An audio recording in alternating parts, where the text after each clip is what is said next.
A Single Man, reading A Single Man, Christopher Isherwood. I love two books written by Christopher Isherwood. Goodbye to Berlin and Mr. Norris Changes Plans. In fact, in some form, in some presentation, they're coupled together as the lead stories. And they're wonderful.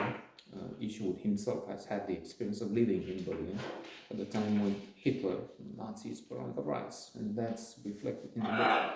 Indeed, from the book, we have the character from Cabaret. Cabaret is inspired by it. And A Single Man was adapted for the big screen with Colin Firth in the title role, and brilliant actor, wonderful role, excellent picture. If you Google for A Single Man, you first find the movie, which is happening in other cases. The film, perhaps even, if you Google for The Great Gatsby, you find either the film Baz Luhrmann, not really wonderful, or the Robert Redford version, which incidentally, a piece of gossip, I found Bob Evans, who has a wonderful book,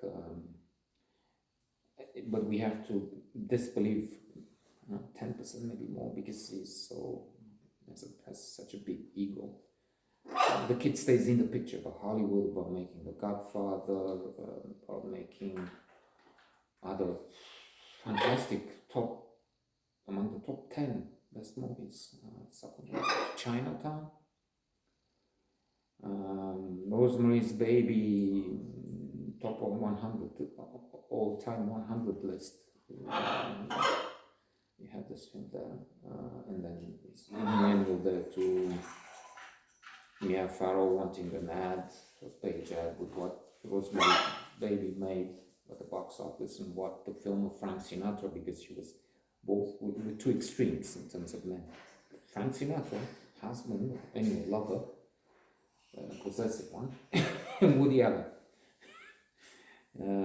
Love story also. And he mentions Great Gatsby. He wanted Jack Nicholson. Jack Nicholson wanted $500,000, and they didn't have had a small budget. And then they did it with Robert Redford, willing to do it for nothing. Redford was not suitable for the role, as we could see eventually. Coming back to A Single Man. Maybe we'll have two notes, because this one was on aleatory gossip.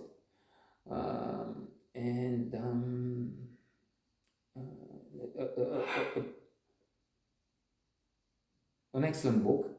Not my cup of tea completely. I mean, I finished it and enjoyed it. I didn't love it as much as the aforementioned two, and that's a problem when the bar is raised this high and one becomes a maximizer. That's bad.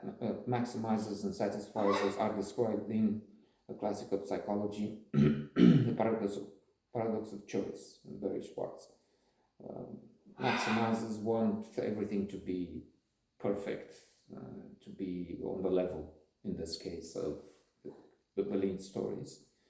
And this perhaps was, but it's a different mood. It's melancholy. It's in the title, A Single Man.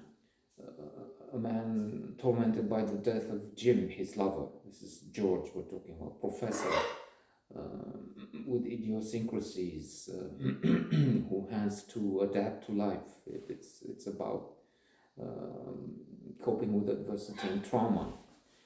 Well, maybe we'll have, and wonderful. It's just not so triumphant, not so astonishingly good as the Berlin stories, I would say, for this viewer. In fact, this opinion of just a single viewer, a single reader, I'm sorry.